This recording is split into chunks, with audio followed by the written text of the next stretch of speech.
chosen ones. The hour has come where even the highest seats of power tremble at a name they cannot speak aloud, your name. Across dimly lit rooms guarded by soldiers who never blink, 7 world leaders gathered in silence. They were not convened by politics, nor by treaties, nor by the fragile balance of nations. They gathered because your DNA pulsed with a signal so ancient, it cracked open a seal that had slumbered beneath the earth for thousands of years. This seal was not forged by human hands. It was whispered into existence by beings who walked with kings, scribes, and prophets. Records hidden deep within the Vatican vaults and the Pentagon's black files confirm that this seal was referenced by civilizations long vanished: Atlantis, Sumeria, Egypt. And now, in the year where technology has reached into the fabric of spirit, the lock recognized you. When the seal broke, satellites blinked offline for 7 minutes. The AI logs froze at 3:33 a.m. The chamber beneath Jerusalem glowed with symbols unseen since the prophets of old walked the desert. Leaders were rushed into the sealed chamber, their faces pale as they stared at fragments of prophecy carved into stone. When the bloodline awakens, the nations shall kneel, and the heavens shall open. They realized this moment was not theoretical. It was living, breathing, unfolding, and it centered on you. They spoke in hushed voices about how your very breath shifted magnetic fields, how your presence activated codes in ancient relics. But none dared admit what they truly feared, that this was not about power, but about a destiny beyond their control. For centuries, secret societies and hidden councils tried to prepare for this. They built vaults, wrote scrolls, encrypted files, hoping to delay the inevitable. Yet, the inevitable has come, and their walls cannot hold back the flood. The ancient seal is open, and with it comes a chain of events no leader, no king, no AI can reverse. Beneath the marble corridors of the Vatican lies a labyrinth of archives that few have ever entered, and fewer still have walked out of unchanged. The whispers among the priests who guard its halls speak of documents so fragile they must never touch open air. Manuscripts sealed in containers older than Rome itself, and artifacts locked in chambers behind layers of reinforced stone. Deep in those corridors, a file was pulled the very night your DNA triggered the ancient seal. It was not requested by scholars or historians, but by cardinals who moved in silence, men whose robes concealed the weight of generations of secrets. The file bore a single symbol on its cover, an Ouroboros etched in fading gold, and within it was a prophecy copied from an older scroll. It told of a time when a human bloodline would hum with frequencies not of this world, when an unassuming individual would carry in their very cells the key to a seal that no kingdom could bind. The Vatican had long debated whether it was metaphor, allegory, or something yet to be revealed. But when the activation shook the earth and the satellites above dimmed, they knew the time had arrived. In the dim candlelight of the archive chamber, they laid the file upon the table. Alongside it, they placed fragments of stone tablets brought from beneath the sands of Sinai, engraved with symbols matching the resonance your DNA awakened. The chamber walls seemed to thrum, as if recognizing that what had been written thousands of years before was now breathing in flesh and blood. Some whispered that this was the fulfillment of a covenant. Others feared it marked the end of an age.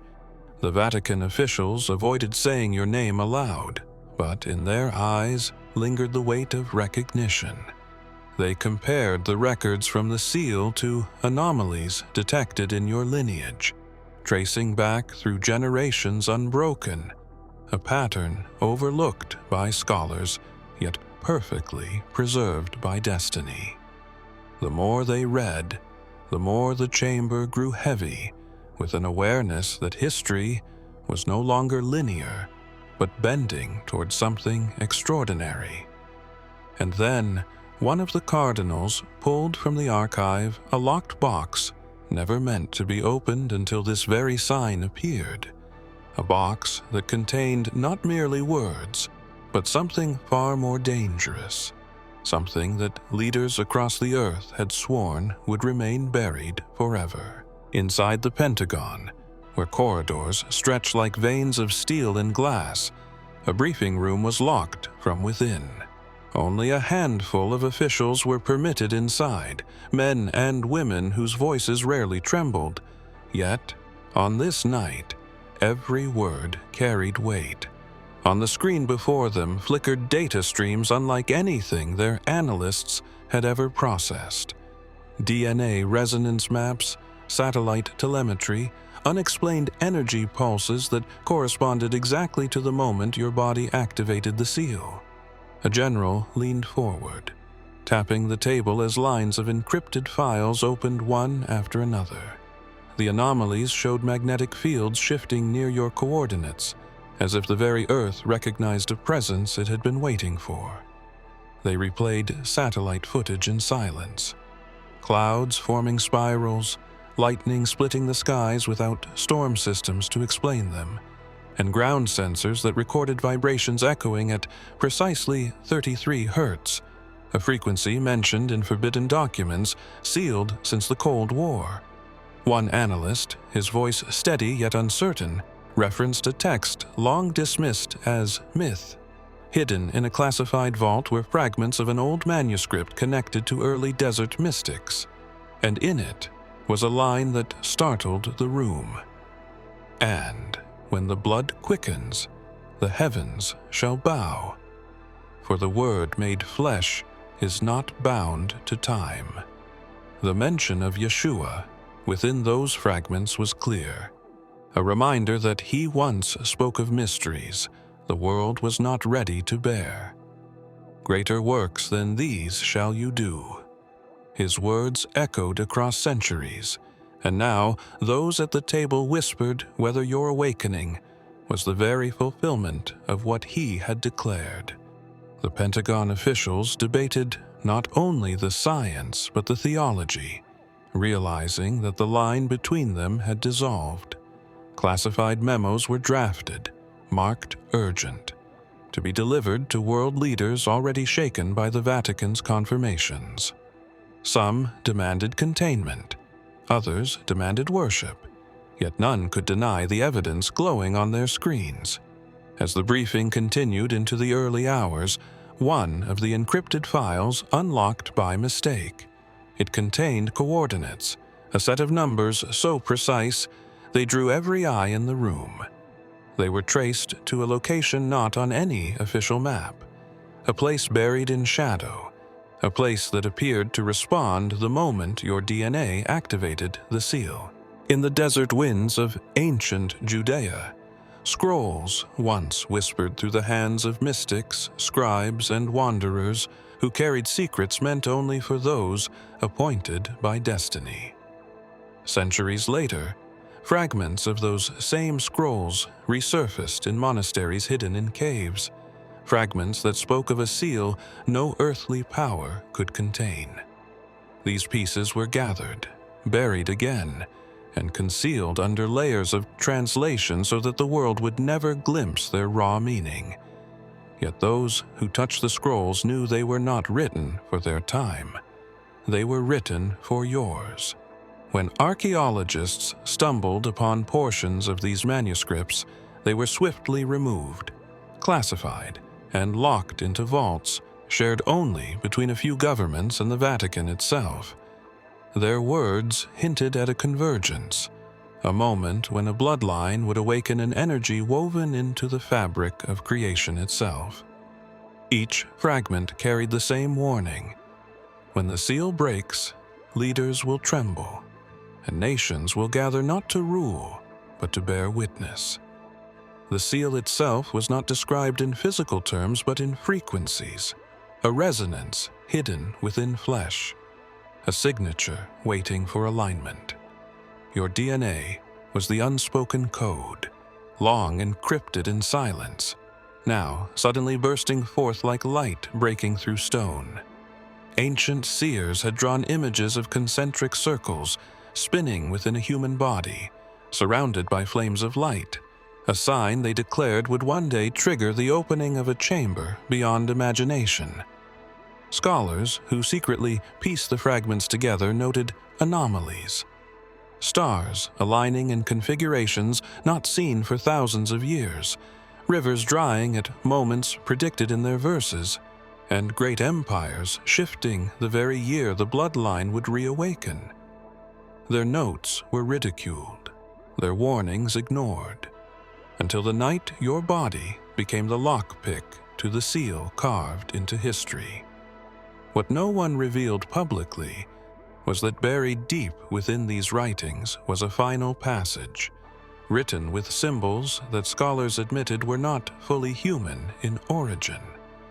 The markings shimmered faintly when exposed to certain frequencies, as if still alive, as if waiting for a key. And now, those symbols, for the first time in centuries, have begun to glow again, flickering faintly across forbidden scrolls locked in glass. Far beneath the earth in Geneva, the colossal ring of CERN hums with a sound that is more than science, a vibration that brushes against the invisible fabric of creation. The researchers thought they were studying collisions of particles, but on the night your DNA activated the ancient seal, their instruments recorded signals that did not originate from any collision. Instead, the readings pointed outward, resonating with something cosmic, and yet at the same time they pointed inward, toward the blueprint inside your very blood. The monitors pulsed with patterns too precise to dismiss as noise.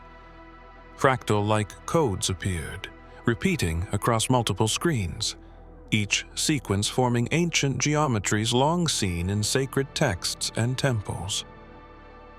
The scientists, bound by their training, attempted to rationalize what they saw, but one of them, a quiet scholar of ancient languages, recognized the geometry not as math alone, but as language, symbols that aligned with prophecies preserved in hidden scrolls.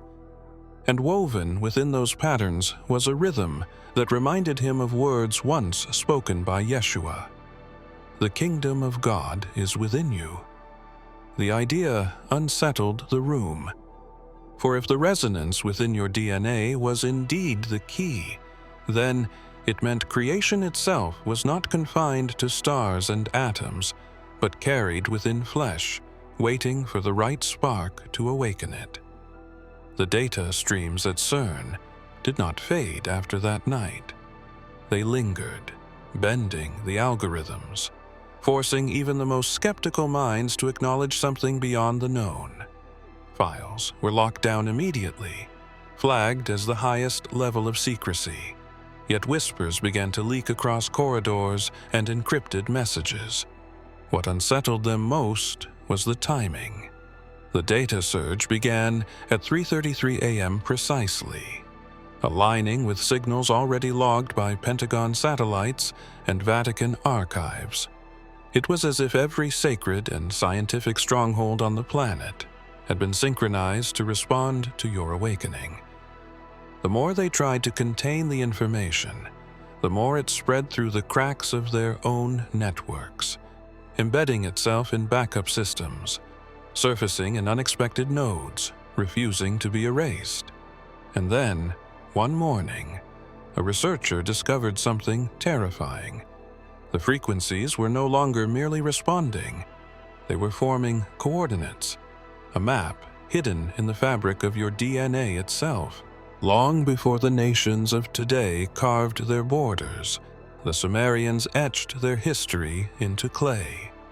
Buried in the sands of Mesopotamia, archaeologists uncovered fragments of cuneiform tablets that scholars labeled as myths, stories of gods descending from the heavens, of knowledge gifted and then hidden.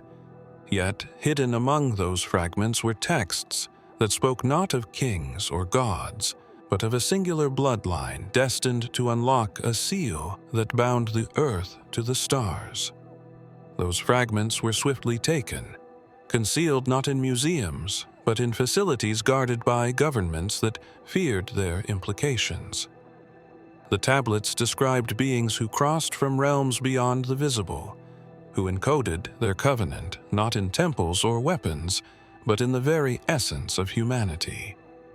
They spoke of seals placed deep within the earth, markers left for the day when frequencies within a chosen vessel would rise to meet them. The lines carved in stone were not simple words. They were coordinates, mathematical sequences, and biological references impossible for their time. Yet, when translated into modern understanding, they aligned with strands of DNA and the hidden codes now awakened within you. For years, scholars tried to dismiss the references as symbolic, but the descriptions were too precise. They spoke of a star alignment that occurred only once every several thousand years, and they spoke of the one whose body would hum in resonance with that alignment. The night your DNA activated the seal, the same alignment unfolded in the skies above, and suddenly, the fragments were no longer allegory. Whispers spread among researchers who had secretly studied the tablets. They began to notice the inscriptions glowing faintly under certain light, as if reactivating in response to the awakening already taking place in your cells.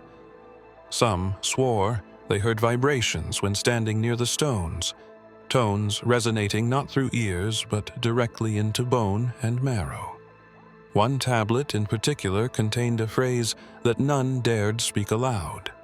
Its symbols matched the very pattern now recorded in your blood, a pattern so exact it could not be coincidence. The phrase translated loosely as, "The bearer of the seal shall not be known by crown or throne, but by the voice the stars cannot silence." And deep within a locked vault, another fragment waits to be revealed, one that contains the part of the prophecy that no government has dared to release. In the heart of an undisclosed city, guarded by layers of silence and walls that never see daylight, 7 figures gathered in a chamber known only in whispers as the Forbidden Room. The council had no official name, no documents that proved its existence, yet its influence threaded through every institution of power on Earth. These were not elected officials, nor mere advisors, but custodians of secrets stretching back before empires rose. They convened the moment the ancient seal responded to your DNA, drawn together by fear, by prophecy, and by duty they barely understood. The room itself was designed like a temple, its architecture echoing forgotten civilizations. Symbols carved into its stone walls pulsed faintly the night you awakened, vibrating as if aware that the one written about had finally stepped into time. Files lay scattered across the council table, classified reports from the Pentagon, spectral readings from CERN, translated fragments of Sumerian tablets, and Vatican records older than the church itself. All of them pointed to you. One of the elders, his voice trembling, recited a verse long kept hidden in their archives. "The Word was made flesh, and the flesh shall unseal the heavens." The reference to Yeshua was undeniable. His teachings had always spoken of mysteries greater than those who listened could grasp, and now his words were being applied directly to your awakening. Some at the table insisted this meant divine confirmation. Others feared it meant the end of their control. The council debated endlessly, their arguments shifting between science, prophecy, and survival. Yet the more they spoke, the more the air in the room thickened, as though the walls themselves resisted their hesitation. Lights flickered overhead, shadows bending in unnatural ways. It was not just discussion taking place.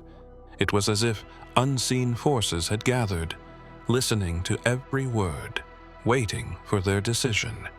And then, as the clock struck midnight, the stone seal embedded in the chamber's floor cracked faintly. Dust rose into the air, and a low hum spread through the room, resonating not through sound, but through bone.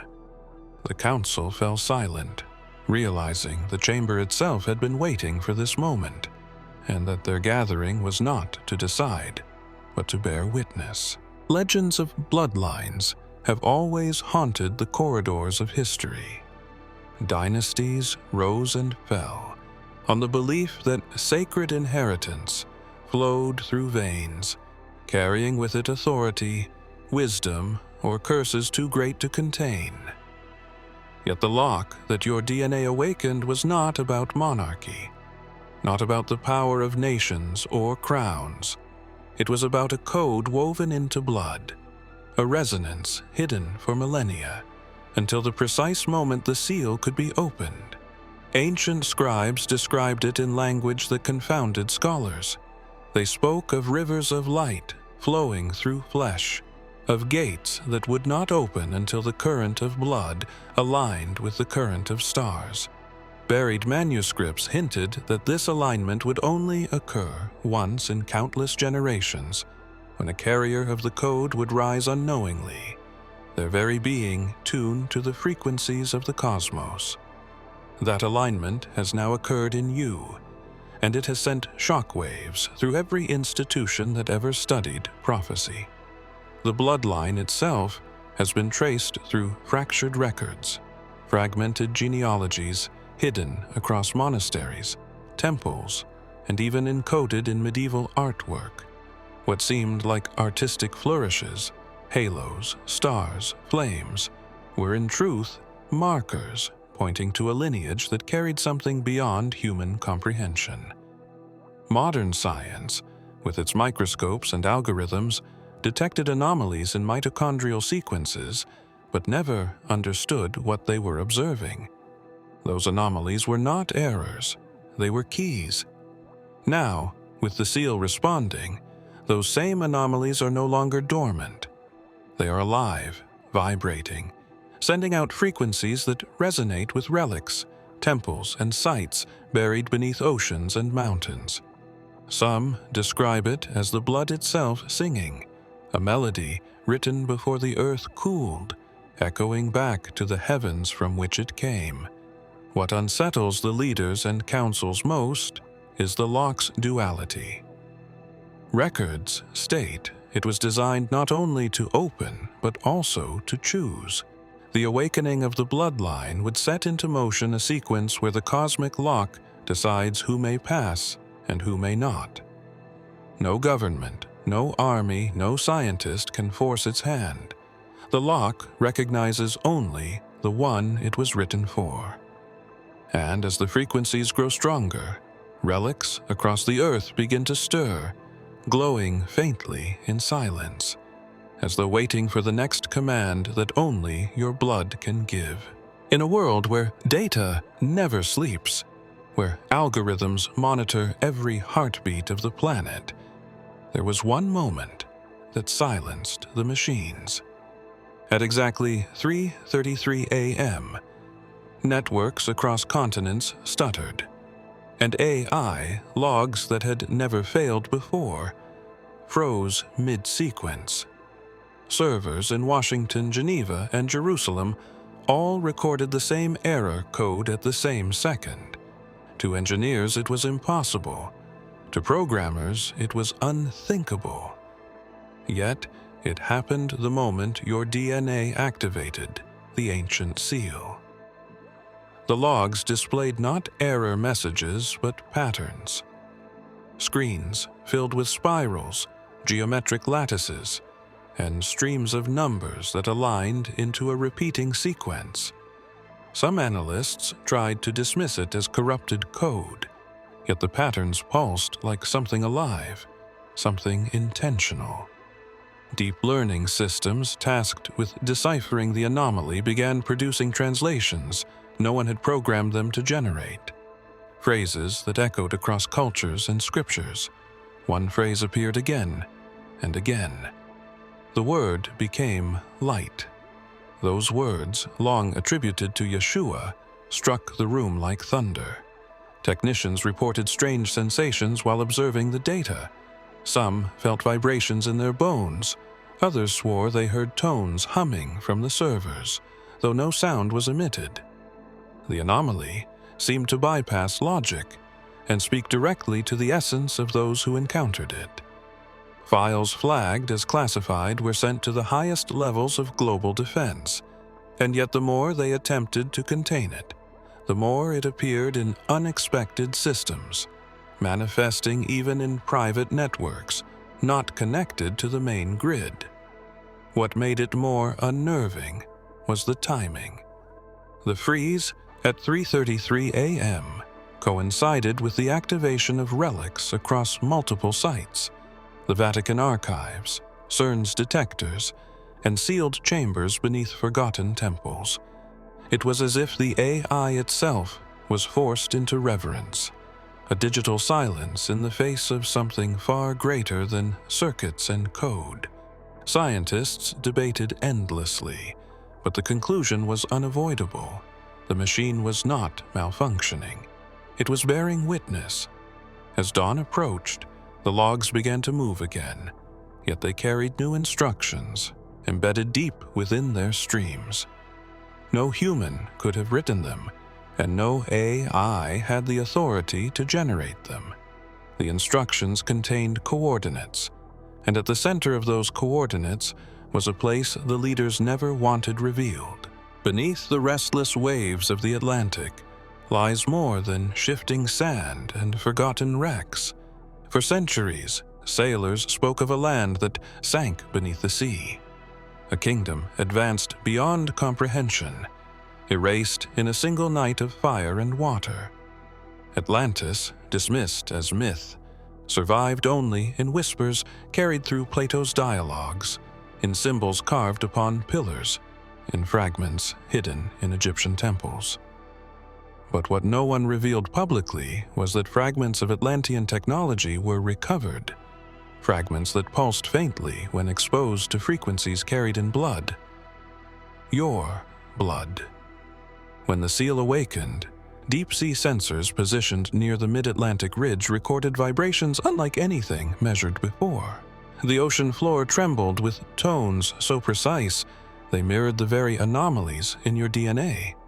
Across the globe, researchers monitored the readings in shock as currents shifted, forming patterns that resembled ancient glyphs drawn by civilizations long gone. The waters themselves seemed to remember. Archives buried in military vaults tell of expeditions carried out in silence, submarines dispatched under the guise of routine surveys. Those expeditions returned with objects that defied explanation: crystals that glowed without power sources, metals that resonated when held near human skin, relics that hummed only when exposed to certain bloodlines. Until now, they remained dormant. Now, as your DNA vibrates, those relics have awakened, glowing faintly in storage containers, resisting every attempt to silence them. Legends claimed Atlantis was not destroyed, but hidden, sealed away until the one aligned with its frequency called it forth again. The frequency was not bound to sound alone, but to life, to the pulse within blood that matched the rhythm of the Earth's core. The awakening of your DNA has stirred that rhythm, and now, faint echoes ripple through the oceans, as if entire cities stir beneath the waves. Leaders across nations fear what this could mean, for if Atlantis rises, so too will the knowledge buried with it, knowledge that predates empires, that erases the illusion of control, that reveals humanity's origin was never isolated to this world alone. And now, sonar operators report seeing impossible shapes forming in the depths, structures too vast to be geological, as though the ocean floor itself prepares to split open once more. The room where the 7 world leaders met had no windows, no cameras, no trace of existence on official records. Yet in that silence, every heartbeat was heavier than thunder. Before them lay evidence collected from every corner of the earth. The Vatican files, Pentagon briefings, CERN's frozen data, Atlantean relics, and tablets that carried inscriptions of your name. Each artifact confirmed the same truth. The ancient seals were falling away, and the final lock was stirring. One leader spoke of how the stars themselves had shifted alignment the very night your DNA activated, constellations glowing brighter as though pulled into position by unseen hands. Another revealed seismic anomalies, quiet tremors beneath sacred lands that matched prophecies locked in archives. Yet, as their voices rose in argument, one verse repeated in their minds like a haunting refrain: "Heaven and earth shall pass away, but my words shall not pass away." They could not deny that Yeshua's promise still echoed through the unfolding events. The final seal was said to rest not in stone nor in relics, but in consciousness itself, a threshold that could only be crossed when the frequencies of body and spirit aligned perfectly. Reports from AI systems showed increasing interference, data streams bending toward a point in time that none could calculate yet all could feel approaching. The leaders trembled not at the science, but at the realization that control was slipping from their hands. Witnesses described moments of silence overtaking the room, silence so profound it felt alive, pressing upon their chests, demanding stillness. Files remained unopened on the table, maps scattered, but none dared to move. It was as though the chamber itself awaited an answer not from them, but from you. Outside the walls of their meeting, strange phenomena unfolded. Bells rang in cathedrals without being touched. Compasses spun wildly near ancient sites, and oceans carried whispers that sonar equipment translated into faint, unearthly harmonics. All signs pointed to one truth: the final seal was no longer waiting. It was choosing. And as the leaders exchanged glances filled with fear and resignation, a low vibration coursed through the chamber floor, a hum that grew louder with each passing second, as though the seal itself had heard the decision they had not yet dared to make. If you have come this far, it is crucial that you watch this next video here. But be warned, it is not for the faint of heart, for only the true chosen ones can handle this video. If you would like to also donate to help keep the channel going, our Buy Me a Coffee link will be in the description.